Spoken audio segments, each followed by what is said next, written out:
Então, a aula de hoje é sobre o liberalismo no Brasil. E aí, desde o século XIX, a gente tenta importar instituições liberais e também a crítica de que o liberalismo seria uma ideia que não caberia ao Brasil, uma ideia fora do lugar. Por quê? Porque na Europa, o rei absolutista conseguiu, de um lado, tirar o poder, afirmar o seu poder perante a igreja. Os problemas da igreja ficaram sendo os problemas espirituais, os problemas mundanos, temporais, passaram a ser os problemas do rei. E, de outro lado, o rei conseguiu afirmar o seu poder em conflito com os senhores feudais, que concentravam poderes militares, jurídicos, econômicos, políticos. Então, o Estado absolutista conseguiu concentrar todos esses recursos e, com isso, evidentemente, também gerou reações por parte da nobreza. A gente tem um exemplo clássico, que é a Magna Carta, de 1215, na Inglaterra, que é um documento em que os barões feudais vão negociar com o rei João, sem terra, na Inglaterra, a quem deram esse título bem bonito, para mostrar que ele não era tão poderoso quanto os senhores de terra, negociar prerrogativas, privilégios para os senhores feudais se afirmarem contra a nobreza. Bom, mas os estados absolutistas conseguiram concentrar esses recursos e, portanto, unificar, passar o trator por cima dos poderes feudais e unificar o poder militar, o poder político no Estado e também unificar a emissão de moeda, o idioma nacional, enfim, concentrar os recursos econômicos, políticos, militares e até simbólicos que identificavam o Estado territorial, um Estado nacional. Só que no Brasil, na mesma época, o que a gente tinha na nossa época colonial, portanto, era uma combinação do Estado português, da coroa portuguesa, com características absolutistas, que muitas vezes praticava arbitrariedades aqui no Brasil, na sua colônia, na América Portuguesa, mas a coroa portuguesa também entendeu desde cedo que, sendo Portugal um país pequeno e com poucos recursos, comparado ao território que Portugal descobriu nas Américas, passou a explorar e a colonizar,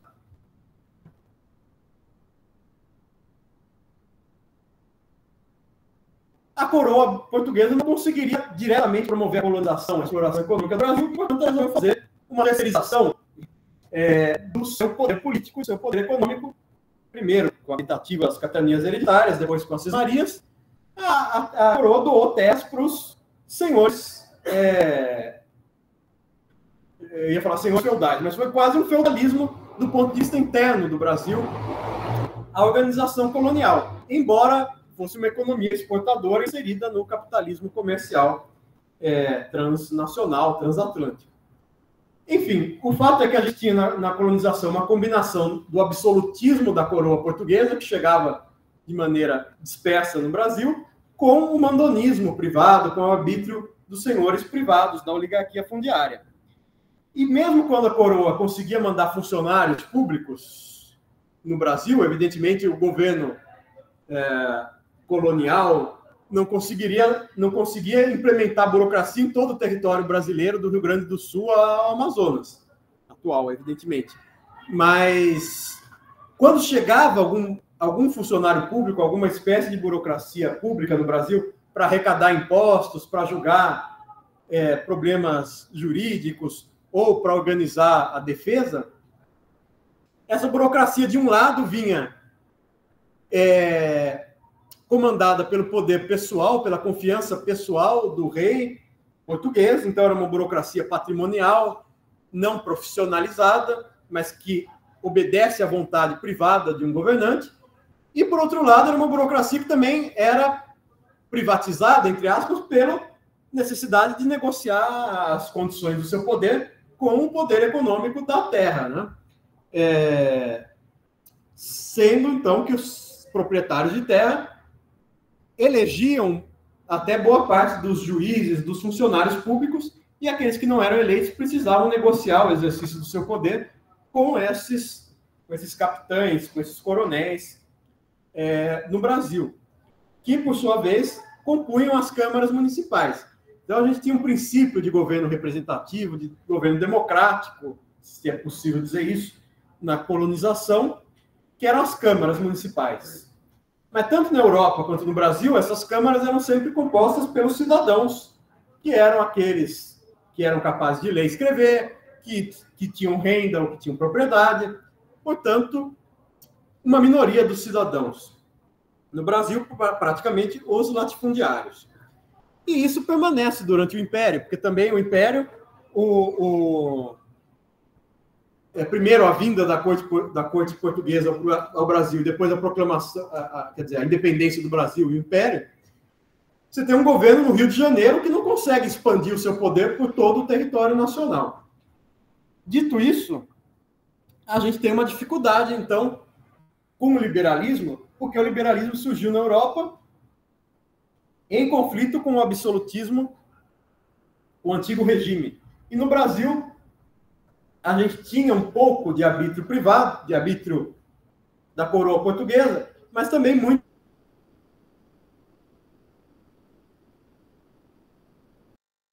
poder político, militar, religioso até, dos coronéis, dos latifundiários. E daí é que vai surgir a discussão sobre o liberalismo ser ou não uma ideia fora do lugar. Quer dizer, é possível transformar o Brasil numa sociedade moderna, importando as instituições liberais da França, dos Estados Unidos ou da Inglaterra, e essas instituições liberais que a gente estuda aqui na faculdade, direitos individuais, liberdades públicas, tripartição de poderes, tudo isso vai levar o Brasil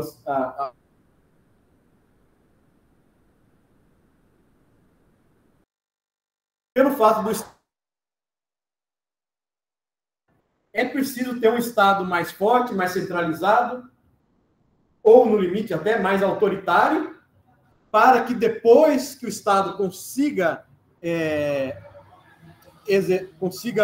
difundir o seu poder por todo o território nacional, aí sim a gente teria uma sociedade moderna e aí sim faria sentido adotar as instituições liberais americanas, francesas, alemãs, enfim.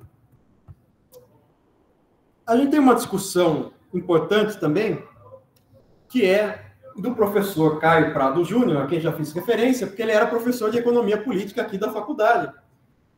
E ele mesmo variou, ao longo da sua obra, da sua vida, em como descrever o caráter da colonização brasileira. Dizia ele, em 1954, num texto, o que a gente tinha na colonização não era capitalismo, era um passado medieval e escravista, que era passado para a Europa, mas que era presente para o Brasil. E as relações de trabalho que a gente tinha nos engenhos de cana-de-açúcar eram semelhantes à servidão, à servidão feudal.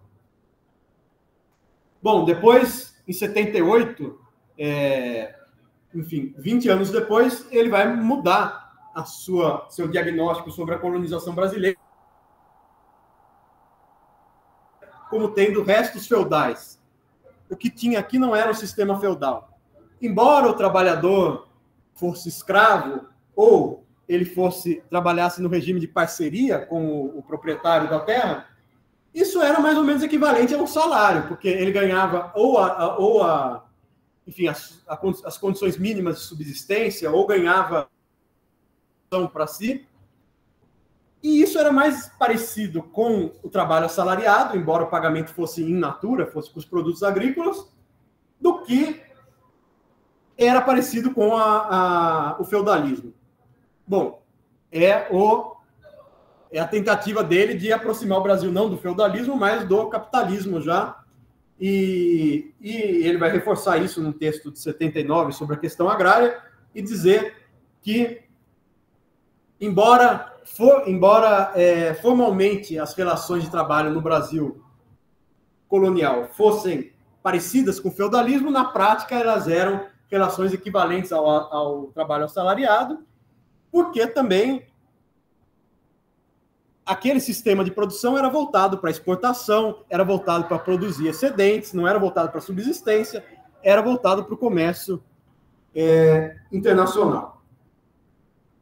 Bom, disse isso porque depende do diagnóstico. Se a gente disser que o Brasil é um país feudal, talvez faça sentido defender um Estado não liberal, um Estado autoritário que primeiro implemente a modernização do Brasil e depois se transforme num Estado liberal. Se a gente disser que o Brasil desde sempre era um país capitalista, faz sentido o liberalismo, ou faz sentido até, o que era o ponto importante do Caio Prado, faz sentido já o socialismo até, porque o Brasil sempre foi capitalista, já faz sentido até superar o capitalismo. E como eu dizia, então desde o século XIX surge essa controvérsia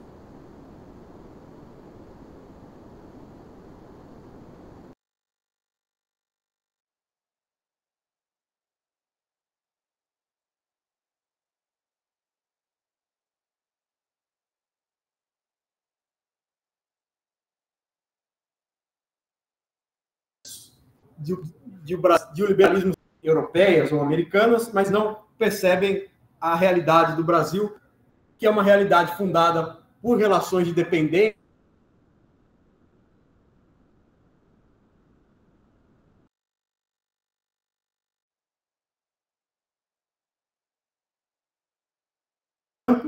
e que, se você adotar a liberdade formal da Constituição, concreta, econômica, então não faz sentido o liberalismo no Brasil, diz o Oliveira Viana. Faz sentido um Estado que ponha fim primeiro a essas relações patriarcais, feudais, rurais, como a gente queira adjetivar, para depois, aí sim, a gente começar a pensar numa democracia representativa, talvez.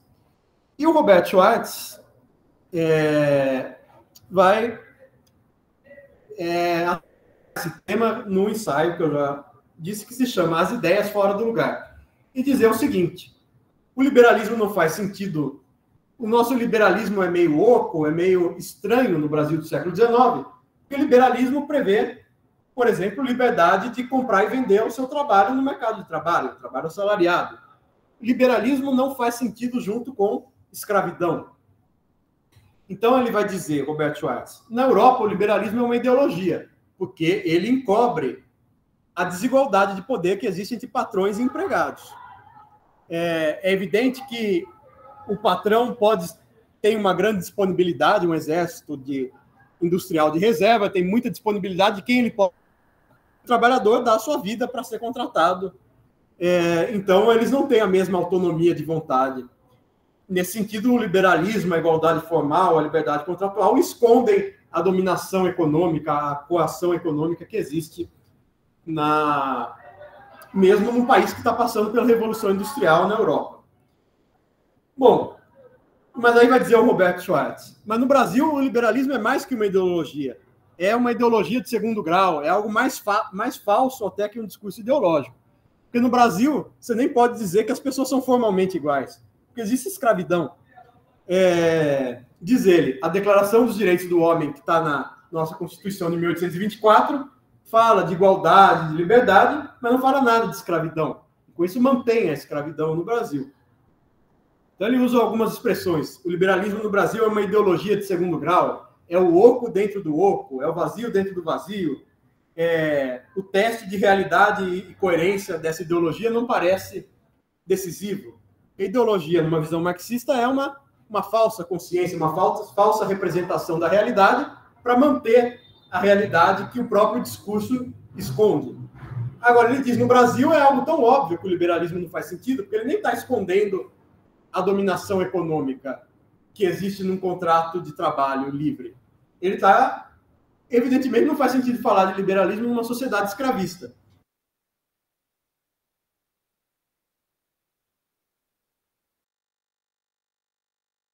Está completamente desconectada do povo e que já tenta incorporar uma mentalidade burguesa, capitalista, num país que, então, é escravista, é colonial ainda, é feudal, se a gente quiser chegar a esse ponto.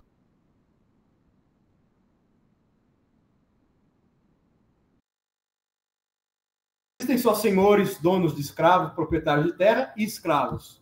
Existem também os dependentes, os clientes, e aí ele vai também colocar uma frase que é o favor expropriação universal. Quer dizer, ou você é proprietário de terra, ou você é escravo, ou você depende do favor do proprietário de terra. Você pode ser padre, você pode ser um profissional liberal, uma pessoa livre, não escravizada, mas você depende sempre do favor do poder econômico.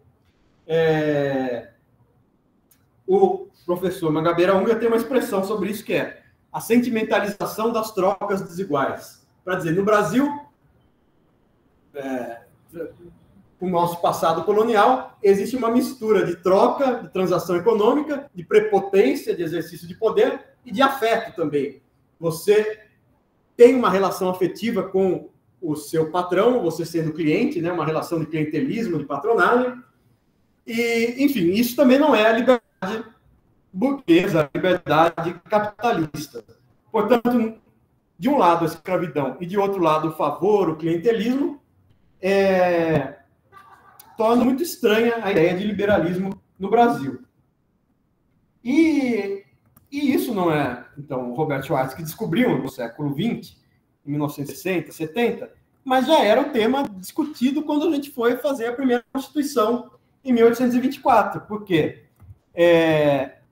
Vocês têm TGE. Quais são os 3 elementos do Estado, segundo a teoria geral do Estado? Alguém lembra? Soberania, território e povo. Então, fica difícil, em 1824, dizer que a gente tenha, concretamente, algum desses requisitos cumpridos. Por quê? Território. O território brasileiro não está unificado. A corte, a coroa, está no Rio de Janeiro, não consegue expandir o seu poder por todo o território nacional.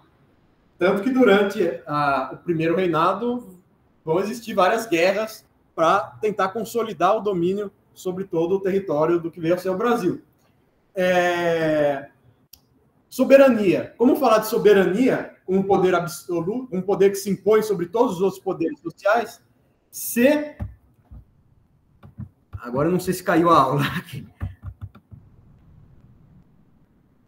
Não. Tá certo. Como falar de soberania, que seria o poder acima de todos os outros poderes, se, na verdade, todo o nosso passado colonial levou a um reforço do poder privado e a uma negociação, às vezes até uma submissão do poder público sobre o poder privado.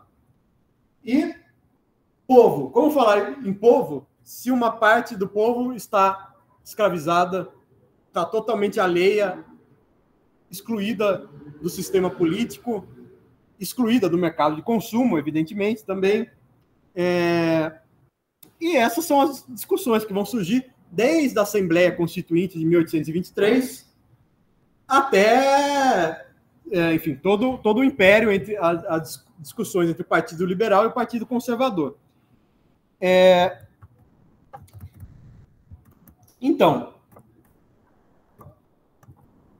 se a gente pegar um exemplo, José Bonifácio. José Bonifácio fez, entre outras, 2 propostas na época da Constituinte de 1823, há 200 anos.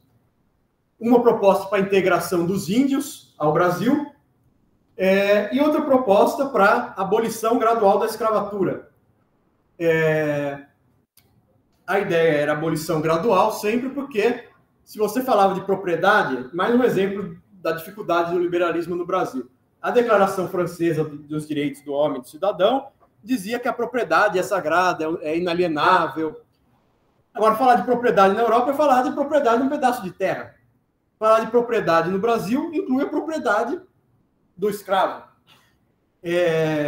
Então, essa é uma grande dificuldade de toda a época do Império. Como é que eu vou importar o conceito de propriedade e vou proteger o proprietário do escravo e não o escravo? Daí a ideia da abolição gradual. Quer dizer, como o escravo é uma propriedade do seu senhor, a abolição gradual implicaria diminuir esse peso econômico do que seria uma desapropriação, né? A abolição. Enfim, mas o José Bonifácio falava, vamos acabar com o tráfico o tráfico de escravos dentro de 4 ou 5 anos e vamos fazer uma abolição gradual, mas já tentando incluir o escravo por meio de caixas de assistência financeira aos escravos, dando um pedaço de terra a esses escravos, cuidando da instrução pública para que os libertos, ou aqueles que vão ser libertos, já consigam se integrar à nova ordem social. Bom, tantas propostas fez José Bonifácio que o resultado foi que ele foi deportado e a Assembleia Constituinte foi dissolvida em 1823 e o imperador não quis ouvir mais ninguém e ele outorgou a Constituição de 1824, quer dizer, ele decidiu a Assembleia que votou. E a partir de então ficaram... Bom, primeiro, a Constituição já não era uma Constituição totalmente liberal, ela copiava certas ideias clássicas do liberalismo, direitos individuais, liberdade de expressão, liberdade econômica, mas também ainda mantinha uma relação entre Estado e Igreja, mantinha um poder político muito forte, um Estado unitário em vez de um Estado federal, e forte, centralizado, criava o poder moderador, né, pelo qual o imperador podia dissolver a Câmara dos Deputados, escolher os senadores, nomear o gabinete de ministros e remover juízes e também interferir no conteúdo das sentenças judiciais. Ou seja, ele podia interferir em todos os outros poderes. O poder executivo já era dele, ele podia interferir no legislativo e no judiciário. Tudo isso já demonstra uma certa combinação entre a ideia de copiar instituições liberais, o parlamentarismo inglês, que é uma forma, claro, do parlamento limitar o poder real, mas no Brasil não era só o parlamentarismo inglês, mas tinha o poder moderador, uma influência do Benjamin Constant, pensador francês, que não foi implementado na França, mas, enfim, era uma ideia teórica que o Brasil implementou. E esse poder moderador invertia, então, o sentido do parlamentarismo. Se o parlamentarismo na Inglaterra era para limitar o poder do rei, o poder moderador no Brasil dava um poder ao imperador de interferir no legislativo, no parlamento, de modo que, na prática, o que ele tinha que fazer é sempre negociar com as elites econômicas que se faziam representar no sistema político. E aí surgiram, portanto, dois grandes partidos no Brasil, o Partido Liberal e o Partido Conservador. O Partido Liberal defendendo que o Brasil realmente é um país atrasado, que não presta, mas se ele copiar as instituições americanas, francesas, inglesas, alemãs, ele vai se transformar num país avançado. Essa é a visão dos liberais do Império, da República Velha, e, inclusive, daqueles que, durante a ditadura militar, como a gente verá, defendiam um liberalismo autoritário, no seguinte sentido: vamos criar condições para um capitalismo no Brasil, para direitos individuais, tudo mais, mas temos que fazer isso por meio de um regime autoritário. Parece um paradoxo, mas o Roberto Campos, ministro do governo militar, avô do atual presidente do Banco Central, dizia isso: é um liberalismo autoritário. Bom, e a gente também teve liberalismos, entre aspas, democráticos, como o da República Velha e do Império, se a gente puder adotar esse adjetivo. Mas, enfim, do outro lado, em contraposição ao liberalismo, a gente tinha a posição que queria reforçar o poder do Estado, porque entendia que, no Brasil, se não há poder do Estado, há mandonismo privado, há exercício arbitrário do poder privado. E portanto, para implementar uma sociedade moderna no Brasil, liberal, burguesa, capitalista, como a gente queira chamar, é preciso, antes, ter um poder mais forte, mais centralizado, autoritário, às vezes, democrático em outras ocasiões, para que, depois de adotar esse Estado bastante forte, aí sim seja possível adotar as instituições liberais, a tripartição de poderes, os direitos individuais, as liberdades públicas, o voto, o sufrágio universal. Então, essa era a posição dos conservadores no Império. Os conservadores eram aqueles que eram favoráveis à centralização do poder. Quer dizer, o Estado precisa criar instituições nacionais, criar uma burocracia que cubra todo o território nacional, funcionários públicos, controlar o poder militar, que estava nas mãos, em boa parte, dos coronéis privados. Enfim, E um exemplo disso é o debate sobre centralização ou descentralização no Império. Como eu falei, o Império adotou a forma do Estado unitário, significa as províncias não têm autonomia. Mas o ato adicional de 1834 aumentou um pouco a autonomia administrativa, política, financeira das províncias. Depois veio a Lei de Interpretação de 1840 e diminuiu a autonomia das províncias e voltou a concentrar os poderes no governo central. Bom, o que está por trás disso, como exemplo, é esse debate entre o liberalismo, a favor da descentralização. O Tavares Bastos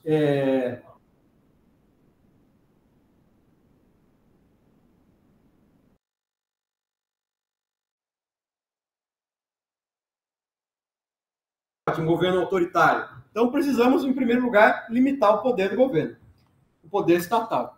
E o Visconde do Uruguai, representando os conservadores, dizia: se não houver Estado forte no Brasil, o que vai haver é a barbárie dos sertões. Quer dizer, é o exercício da violência, da coação, do vale tudo nas regiões do interior do Brasil, no sertão, onde o Estado não chega. E, portanto, ele defendia a centralização, a concentração dos recursos econômicos, políticos, militares, burocráticos no Estado brasileiro. Que era a posição centralizadora dos conservadores no Império, vai passar a ser também semelhante à posição autoritária daqueles que vão dar o golpe, vão fazer a Revolução de 30 contra a República Velha, com o mesmo argumento. A República foi muito descentralizadora, transformou o Brasil num Estado federal, deu muita autonomia para os estados, para os municípios. É preciso voltar a concentrar o poder, diziam os positivistas na Revolução de 30, porque o positivismo no Brasil influenciou a proclamação da República, mas também era combinado com o liberalismo americano, com a tentativa de copiar o presidencialismo, o federalismo americano. Então, o positivismo marcou não tanto a Constituição brasileira de 1891, mas a Constituição do Rio Grande do Sul. E no Rio Grande do Sul a gente teve um grande líder positivista, que era o Júlio de Castilhos, e nessa tradição que se formou Getúlio Vargas, então, que em 1930 vai trazer essa ideia de que a República no Brasil a República Liberal é uma farsa, as pessoas continuam sendo no Brasil dominadas pelos coronéis, e é preciso um Estado forte. E ao lado dessa ideia positivista, também a gente vai ter a presença da ideia corporativista, sobre a qual eu já comentei aqui, que para substituir aquela sociedade rural que era fundada em comunidades, em que todo mundo se conhecia, tinha uma relação de fidelidade, a gente precisa formar associações profissionais no Brasil moderno, sindicatos, e precisa colocar os trabalhadores de maneira organizada para participarem da política e para negociarem com os seus patrões, que já estão se organizando independentemente do apoio estatal. Bom, e nesse contexto que vão surgir os direitos trabalhistas, a CLT. O Ministério do Trabalho cria e reconhece certos sindicatos. Os trabalhadores urbanos das profissões reconhecidas vão ter certos direitos trabalhistas, portanto, o Estado controla, de um lado, esses trabalhadores, mas também concede direitos a esses trabalhadores. Enfim, é a influência por trás da Revolução de 30. Só na década de 50, com a Constituição de 1946, essa ideia de um Estado centralizado, mas também democrático, vai passar a ter alguma relevância. Quer dizer, a ideia de que o Estado centralizado, forte, também pode ser democrático. Porque a Constituição de 1946 também dava grande margem para a intervenção econômica do Estado, ainda que não estivesse na Constituição. Durante a época, o Estado criou várias empresas estatais, órgãos públicos, políticas públicas, serviços públicos, enfim, num período democrático, de 46 a 64.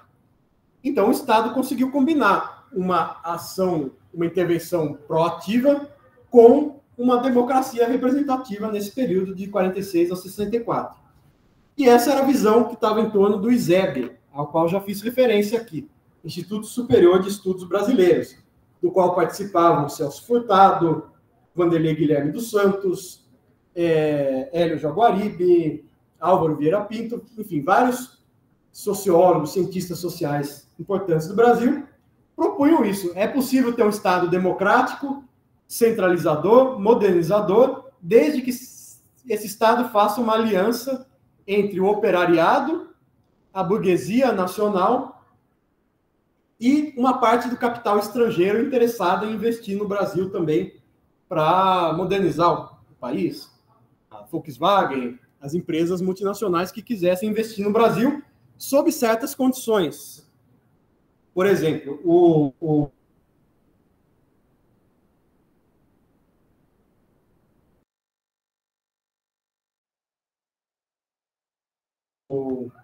João Goulart passou a lei de remessa de lucros, limitando o tanto que as empresas multinacionais podiam. Então, desde a nossa independência, a gente já tem essas duas posições configuradas no Brasil. Uma dizendo que o grande mal, o maior mal que pode existir numa sociedade é o poder político, e, portanto, é preciso limitar ao máximo esse poder político, a posição liberal, e a posição, vamos dizer, intervencionista, desenvolvimentista, que na época do Império era a posição do Partido Conservador, e que, na época mais contemporânea, passa a ser a posição dos partidos de esquerda ou dos partidos progressistas. Bom, para falar um pouco, então, sobre a grande questão que causava e causa uma estranheza de como o Brasil poderia ser um país, adotar instituições políticas liberais, mantendo a escravidão, né? Então, a questão da escravidão.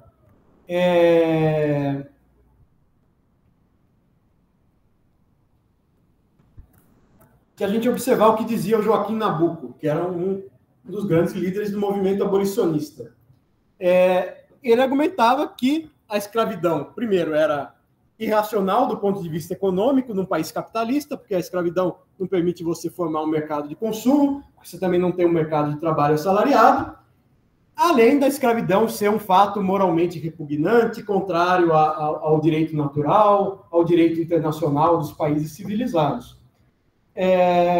Só que a escravidão gerava um problema, dizia o Joaquim Nabuco. Quem vai lutar pela abolição da escravidão se o escravo está, por definição, oprimido, sem condições de expressão política?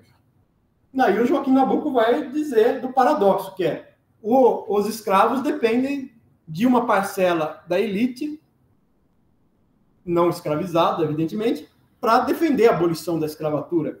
Então, o movimento abolicionista não foi um movimento popular. Evidentemente, não era se os escravos pudessem se organizar muito bem, criar um partido, eles não seriam escravos.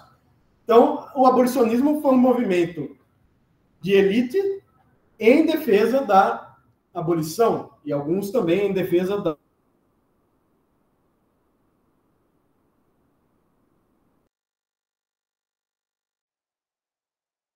Tudo bem, o Brasil conseguiu fazer uma constituição liberal no seu texto, em 1824. Mas durante todo o Império, o Brasil não conseguiu fazer um Código Civil. Para o liberalismo, a Constituição era só uma declaração política. O que importava em termos jurídicos era o Código Civil, o Código Penal também. Mas o Código Civil é que regula as relações, como você adquire a propriedade, como você recebe herança, como você faz um contrato, que tipos de contratos são aceitos, ou quais os requisitos para firmar um contrato. Então, por exemplo, a França teve várias constituições, teve uma história política bem instável, mas o Código Civil francês, feito por Napoleão, feito sob a liderança de Napoleão, em 1804, foi o grande monumento, vamos dizer, do liberalismo francês, que veio também um liberalismo imposto por um ditador, que era o Napoleão, mas, enfim, é outro paradoxo.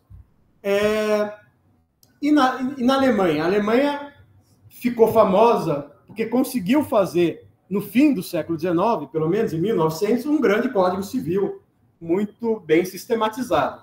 Agora, o Brasil tentou copiar o Código francês, depois o Código alemão, mas não conseguiu durante todo o Império. Por quê? Porque o Império não queria colocar em nenhuma lei, quer dizer, existiam algumas leis esparsas, mas o Império não queria colocar na Constituição ou no Código Civil para mostrar para o planeta Terra que havia escravidão. Não queria ficar regulando a escravidão nos mínimos detalhes, adotando uma instituição iluminista, como era a Constituição ou como era o Código. De modo que, diz o Joaquim Nabuco, em 1855, o Império encarregou o Teixeira de Freitas de fazer uma consolidação das leis civis, fazer uma compilação de todas as leis sobre direito privado, direito civil, e o Teixeira de Freitas fez, mas não colocou nenhum artigo sobre escravos. E o fato é que nem essa consolidação não serviu para fazer um Código Civil, porque não se conseguiu chegar a um consenso sobre como manter a escravidão ou abolir a escravidão, e sem falar sobre esse tema num texto do Código, né? Enfim. Então, um outro contraste, como manter a escravidão e criar um direito privado de uma sociedade comercial, capitalista, como eram as sociedades europeias liberais. Um outro autor importante para falar sobre escravidão no Brasil, o Gilberto Freire, vai dizer o seguinte: no Brasil, o que dominou a colonização brasileira não foi nem o sistema político, nem o sistema econômico, nem o sistema jurídico, muito menos. Foi o sistema familiar, foi a família. A família era a base de tudo. A família do senhor, do proprietário de terras. Ele era, ao mesmo tempo, o chefe da família, o chefe político, o proprietário, quem dominava a economia local, o líder religioso. Quer dizer, tudo estava concentrado em torno do latifúndio, em torno da Casa Grande. E essa nossa herança patriarcal, diz o Gilberto Freire, só veio a ser superada pela Revolução de 30, pelo Getúlio Vargas, que se colocou como uma espécie de super patriarca, de super pai. Ele era, traduzindo, o grande coronel acima dos outros coronéis. Tudo bem, mas ele, sendo o grande coronel, era o pai dos pobres, o povo excluído, inclusive excluído depois da abolição, por não ter tido as condições de estudo, de treinamento, de disciplina para a inclusão no sistema econômico, que é algo que o Florestan Fernandes analisa no livro A Integração do Negro na Sociedade de Classes. Ele diz: o escravo não foi preparado para a disciplina, para os tempos, para os conhecimentos técnicos exigidos pelo capitalismo, por isso ele ficou excluído, depois de liberto, né? Enfim, as gerações sucessivas.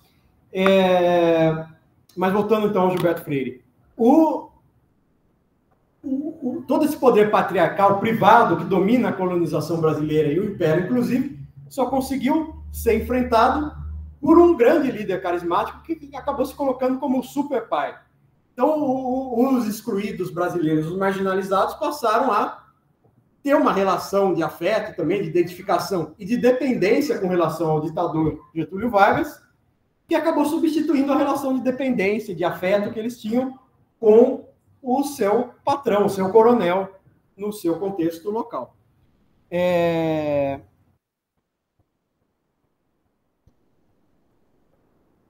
Dizia, então, o Gilberto Freire, a nossa república, ele dá um adjetivo interessante, era uma república, quer dizer, eram todos irmãos, eram todos da oligarquia, eram todos meio parentes, teve que ceder lugar a chefes fortes e autoritários que eram paternalistas, eles não eram mais, Getúlio Vargas não era mais apenas um entre outros coronéis oligarcas, ele era o pai, ele estava acima de todos, e, portanto, passou a ter esse apoio entre as pessoas desamparadas e desprotegidas, usando aqui os adjetivos do Gilberto Freire.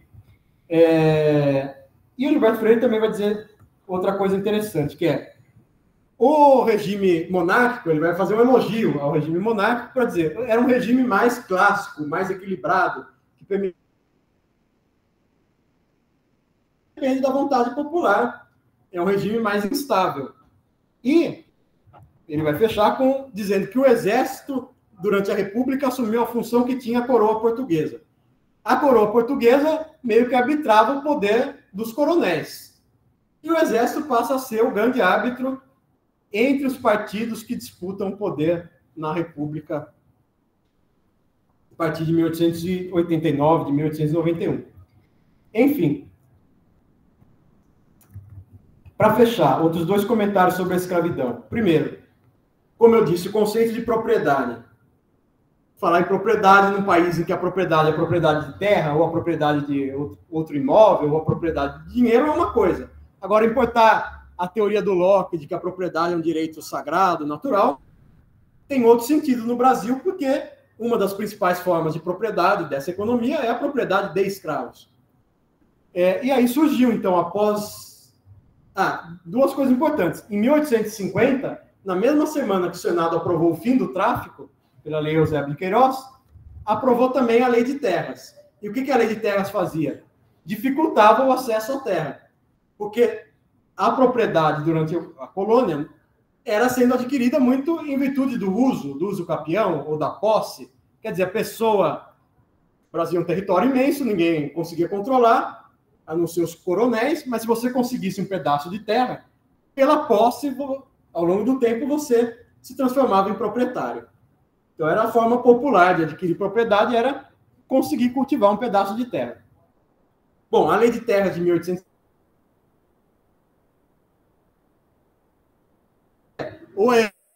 ou a compra e venda. Por quê? Porque 2 coisas. Se acabou o tráfico, significa que daqui a pouco vai acabar a escravidão. Então, é preciso dificultar o acesso à terra por parte daquele que foi liberto. E, por outro lado, se acabou o tráfico, vamos promover a imigração europeia. E também, mas o imigrante europeu não pode vir para ser proprietário, ele tem que vir para trabalhar como colono na fazenda do proprietário. Então, também não pode ser muito fácil adquirir terra para o colono que vem da Europa, da Itália, da Espanha, enfim. Então, uma primeira história interessante sobre a abolição do tráfico vindo com a dificuldade na aquisição das terras. Ao contrário do que aconteceu nos Estados Unidos, quando houve a Guerra Civil Americana, definiram o fim da escravidão, abolição, claro que demorou para ser realmente abolida dos estados do sul dos Estados Unidos, mas o fato é, os Estados Unidos, depois da abolição formal da escravidão, facilitaram o acesso à terra, principalmente no oeste americano, na Califórnia. E aqui a ideia foi o contrário, não vamos facilitar que todo mundo tenha pequenos lotes de terra para ser independente, vamos dificultar o acesso à terra para manter a grande propriedade. E a outra discussão sobre propriedade também é a seguinte, a Lei Áurea. Diz o... quer dizer, o que foi a Lei Áurea? O Império conseguiu descontentar todos os lados, porque demorou 1 século para abolir a escravidão, quer dizer, 1 século não, 60, 70 anos, durante todo o Império, o debate sobre a abolição não foi para frente. Aboliu em 1888, descontentou os abolicionistas, porque demorou. Mas também descontentou os proprietários que apoiavam o regime, por ter abolido, ainda que tarde. E com isso o Império perdeu o apoio político. Mas o fato interessante ainda em 1888, julho de 1888, após a Lei Áurea, mas antes da proclamação da República, pelo golpe militar, que foi a proclamação da República, o Senado passou a discutir indenização dos ex-proprietários de escravos. Tudo bem, a Lei Áurea, a Princesa Isabel assinou, está abolida. Mas e a nossa indenização? Aí se formaram 2 posições, quer dizer, não, a abolição já foi gradual, você já teve tempo de ser indenizado, você já usou o trabalho escravo por mais tempo ainda, porque a abolição foi sendo gradual, com a lei do ventre livre, com as sucessivas leis que foram restringindo um pouco a escravidão e com o fim do tráfico, evidentemente. E o ministro Saraiva, da Lei dos Sexagenários, aquele que foi responsável pela Lei dos Sexagenários, dizia que a indenização deveria ser paga pelo liberto. O liberto, na verdade, isso que foi a lei dos sexagenários. Ele queria, assim, que o escravo estivesse liberto aos 60 anos, mas ainda tivesse que trabalhar mais uns 2, 3, 5 anos para indenizar o seu proprietário. E aí ele diz o seguinte: bom, o fato é que não executaram bem a minha lei, a lei do sexagenário, mas vocês trabalhem mais um pouco para indenizar o seu proprietário. E ele diz, como essa lei não foi aplicada, houve todo esse movimento do 13 de maio que gerou toda essa perturbação para a gente, diz ele, ficando o escravo sem valor e o governo sem apoio. Quer dizer, vocês resolveram a escravidão, a lei dos sexagenários, 1885. Se vocês tivessem cumprido essa lei, não precisaria ter a lei áurea que aboliu de um momento para o outro a escravidão. Então, com isso, o escravo perdeu o valor e o governo também ficou sem apoio. Enfim, um dos senadores dizia o seguinte: o que pretendem os abolicionistas? Que desapareça o que chamam de feudalismo agrícola, para que sobre as suas ruínas se levante a democratização do solo. Querem que a transformação se realize pela ruína da grande propriedade contra a qual trabalham. Sim, porque muitos abolicionistas tinham a ideia de uma república de produtores agrários livres. Quer dizer, se a gente distribuísse um pedaço de terra para os libertos e para os imigrantes também, a gente teria uma república de pequenos proprietários, teria uma democratização econômica que daria base para uma democracia política também. Mas aí diz esse ministro, então, esse senador, melhor dizendo, a extinção imediata da abolição é um atentado que o governo não tinha o direito de praticar, principalmente sendo um governo monárquico, porque esse deveria ver que, desse modo, ele perderia o apoio das classes conservadoras da sociedade, ou seja, principalmente da classe agrícola. E se ele descontentar a classe agrícola, quem que vai apoiar a monarquia? Ninguém. Enfim. E aí ele citava, interessante também, porque aí esse senador cita o John Stuart Mill, grande filósofo liberal, dizendo o seguinte: a minha opinião é a mesma do profundo Stuart Mill, que diz, iníqua como é a propriedade escrava, também é uma iniquidade abolir a propriedade sem dar uma plena compensação. Diz ele, é um inglês e é um radical. Ainda hoje foi citado pelo chefe abolicionista. Nos Estados Unidos, eles só não indenizaram a abolição porque a abolição foi resultado de uma guerra.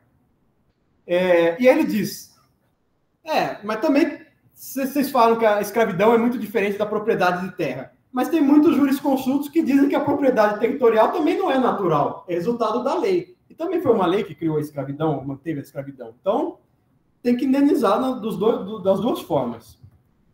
Enfim, essa é a história.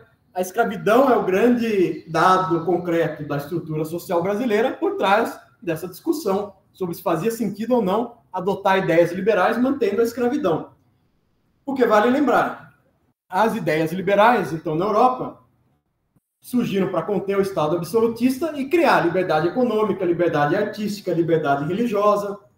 Agora, no Brasil, o poder político, econômico, religioso está concentrado na figura do dono do escravo. E, por sua vez, o escravo está excluído da participação política, às vezes também está restringido na sua liberdade religiosa, enfim. E, além de tudo, existe o clientelismo, essa liberdade parcial daqueles que são livres, mas são dependentes, são agregados dos senhores de terra. E não só a escravidão, quer dizer, no Brasil o comércio foi muito restringido, porque era tudo, tinha que passar pela vontade da coroa. Só o Dom João abriu os portos em 1808, permitindo, enfim, a liberdade comercial mais plena do Brasil. Os meios de comunicação também eram muito restritos, eram proibidos no Brasil. Depois, em 1808, com a vinda da coroa portuguesa, criaram a imprensa régia. Mas, quer dizer, você não tem um sistema dos meios de comunicação. Como é que você vai defender a liberdade de imprensa? É estranho, nem tem imprensa, porque como é que você vai defender a imprensa? E um outro exemplo que nos diz respeito. Quer dizer, o que adianta falar de liberdade científica, liberdade acadêmica no Brasil, se nem existem faculdades nem existiam faculdades até a independência.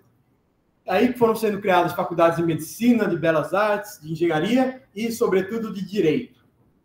Mas mesmo a faculdade de direito passa a formar todo mundo. É poeta, é político, é advogado, governador, padre. Todo mundo é formado numa faculdade de direito.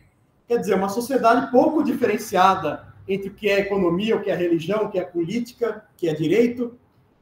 Portanto, é estranho falar de liberdade política, religiosa, econômica, numa sociedade que é tão integrada, que é tão pouco diferenciada, para usar o conceito do Luhmann, sobre o qual falei nas aulas anteriores, a ideia da diferenciação funcional. O Luhmann diz, a Constituição moderna surge para manter a diferenciação funcional, numa sociedade em que a burguesia quer independência, quer autonomia em relação ao poder político, quer liberdade comercial. A igreja quer liberdade em relação ao Estado.